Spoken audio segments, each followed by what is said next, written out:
Beneath the weight of history lies a shadow darker than battles or betrayals, the punishments that broke bodies and terrified nations.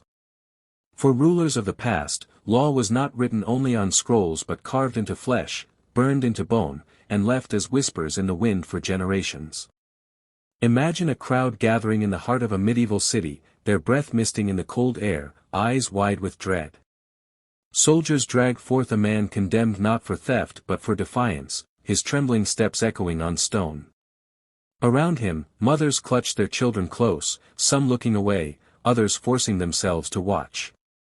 They know what is about to unfold is not just execution, it is a performance of power, a grim reminder that pain itself can be turned into law. Among the most dreaded penalties of all was crucifixion, perfected by the Romans to inspire fear across their vast empire. The condemned, beaten until their skin hung in ribbons, was forced to carry the heavy wooden beam through jeering crowds. Each stumble brought laughter, each lash tore deeper into flesh. When finally nailed to the cross, arms stretched wide, ankles pierced with iron, the true punishment began. Death did not come quickly. Hours, even days, dragged on as the body fought for every gasp of air, lifting itself painfully against nails, sinking again in exhaustion. Along Roman roads, rows of crosses stood like grim sentinels, each one a silent warning that rebellion ended not in glory but in slow, public agony. But the Romans were not alone in crafting suffering. In Persia, the method of scaphism was designed not merely to kill but to dissolve humanity itself. A man was trapped between hollow logs, his limbs protruding, his face smeared with honey and milk until he was drowning in sticky sweetness. At first, he might laugh weakly, but laughter soon turned to screams as insects swarmed him, burrowing into skin, feasting upon him while the sun scorched above. It was a death stretched across days, a punishment so infamous that even those who only heard tales of it felt their stomachs turn in dread. In the great courts of Europe centuries later, the rack was a device of cruel simplicity. Prisoners were bound by wrists and ankles, ropes attached to wooden rollers. Slowly, with each turn, the body stretched, joints dislocated, tendons tearing, screams filling the dungeon until there was nothing left but sobs.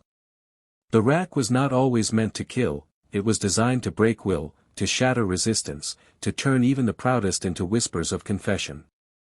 Yet many never survived, their bodies ruined long before freedom ever came. And then there were punishments so theatrical they seemed designed for nightmares. In India, elephants, symbols of majesty, were trained as instruments of death. A man dragged into the courtyard would look up in terror as the massive beast raised its foot. Sometimes the animal crushed with one swift step, but often it was trained to prolong the torment, pressing slowly, cracking bones but not ending life until the crowd had seen enough.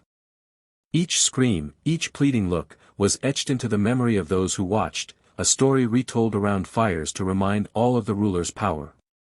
Across these lands, the lesson was the same, punishment was not only about ending life, it was about making pain eternal in memory. Bodies became canvases for fear, and suffering became law written in agony. And yet, even as the flames burned, as axes fell, as insects feasted, a strange truth remained. The human spirit, though crushed and broken, whispered still. Whispers of pity in the crowd, whispers of rebellion in the dark, whispers that cruelty could command obedience but never true loyalty. These punishments may have silenced voices, but they left behind echoes, echoes that remind us how far power will go to preserve itself, and how much humanity must endure to rise beyond fear. Fire has always carried a dual nature in human history, source of warmth and survival, but also the chosen weapon of torment. In medieval Europe, to be accused of heresy, witchcraft, or rebellion often meant a trial that ended not in acquittal but in flame. Picture a wooden stake rising in the center of a crowded square, dry logs piled high, smoke already curling in the wind. A trembling figure, bound with ropes, was led forward by priests and guards. The crowd watched in uneasy silence as words of condemnation were read, and then the torch was lit. Flames leapt eagerly, consuming robes and flesh alike, the air thick with screams and smoke. Some whispered prayers for the condemned, others jeered, but all felt the weight of the message. Burning at the stake was not merely execution, it was purification, a ritual of fear reminding all that to defy authority was to meet fire head-on. The smell of charred wood and human flesh clung to the air long after the ashes blew away, a memory carved into the heart of every witness. Far from Europe, in the imperial courts of China, death by 1,000 cuts, Ling Chi, stood as one of the most excruciating punishments ever devised. Unlike the swift swing of an axe or the sudden strike of a sword, this death was drawn out with surgical cruelty. The condemned was tied to a wooden frame in the marketplace, surrounded by onlookers. Executioners, skilled in precision, began slicing small pieces of flesh from the victim's body, starting with extremities and working inward. Each cut was deliberate, each wound meant to prolong life even as dignity slipped away. Hours could pass as blood flowed, the body reduced to fragments before the spirit finally left it. To the empire, Ling Chi was not just punishment but a statement of absolute control. The whispers of horror it inspired spread farther than any soldier's blade, a chilling reminder that obedience was demanded, not requested. In some kingdoms, boiling alive was another fate reserved for traitors and murderers. Large iron cauldrons filled with water or oil were heated over roaring flames until bubbles seethed at the surface. Prisoners, bound and helpless, were lowered into the liquid, their screams piercing the air as flesh blistered and peeled away. Sometimes the cauldron was filled not with water but molten metal, the punishment ending in a grotesque silence as the victim vanished beneath a searing grave. It was a form of execution designed not just to kill but to terrify every soul who saw the steam rise. The cruelty of boiling alive spread across cultures, from ancient Mesopotamia to medieval Europe, always carrying the same message: disobedience would be punished not with death alone, but with pain etched into eternity. Even methods that seemed swift were often turned into spectacles of horror. Beheadings, for instance, could be clean and merciful, but more often they became gruesome. In the courts of Europe, noblemen and women faced the axe or sword, but a single stroke rarely sufficed. The executioner's hand could falter, requiring 2, 3, even 4 blows before the head finally fell. Each strike deepened the crowd's dread, the blood splattering across straw-strewn platforms, the condemner's last moments stretched in unbearable suffering. In France and England, the very act became public theater, with crowds pressing forward to catch a glimpse of death, their voices rising in cheers or silence depending on the victim's fate. For common criminals, hangings in the gallows offered no quicker mercy. The rope tightened, the body convulsed, eyes bulging, tongue protruding, sometimes for minutes before stillness came. Each death was more than execution, it was a performance of law meant to brand fear into every witness's heart. And so, from flames to blades, from boiling cauldrons to lingering cuts, the world carried its justice not in balance but in spectacle. Pain became a weapon sharper than any sword, wielded not just against the condemned but against entire societies who learned to obey through fear. The message was always clear: in the theater of punishment, suffering was the script, and death was the final act. In the final chapters of history's cruelest punishments, pain was sculpted into tools that seemed born from nightmares. The breaking wheel, used across medieval Europe, was among the most feared. Prisoners were tied to a giant wooden wheel as executioners raised heavy iron bars and brought them down with sickening force. Bones cracked like dry branches, limbs twisted at unnatural angles, the condemned left shattered yet alive.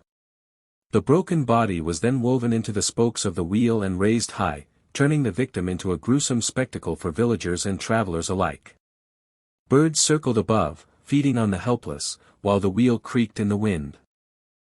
Death could take hours, sometimes days, but the lesson it carried lingered for generations: defy the law, and your suffering would be painted across the sky for all to see. Whispers also tell of the Iron Maiden, a coffin-shaped device lined with spikes, its doors closing slowly around trembling victims. Whether legend or reality, the image itself became powerful enough to terrify. The thought of being pierced from every angle, trapped in darkness with no escape, was enough to bend hearts to obedience. Similarly, devices like the Brazen Bull, a hollow bronze statue heated until it glowed red, turned execution into performance. Victims were locked inside, their screams transformed into eerie roars that echoed from the bull's mouth as the crowd listened in horrified fascination. Such contraptions blurred the line between punishment and sadistic theater, inventions that left scars on collective memory long after their fires went cold. Even ordinary gallows and scaffolds were made into instruments of prolonged agony. Public hangings, instead of offering swift death, often dragged on for minutes as bodies convulsed and gasped, the crowd murmuring prayers or cheers. In some cases, executioners deliberately cut victims down before death, reviving them only to repeat the torment.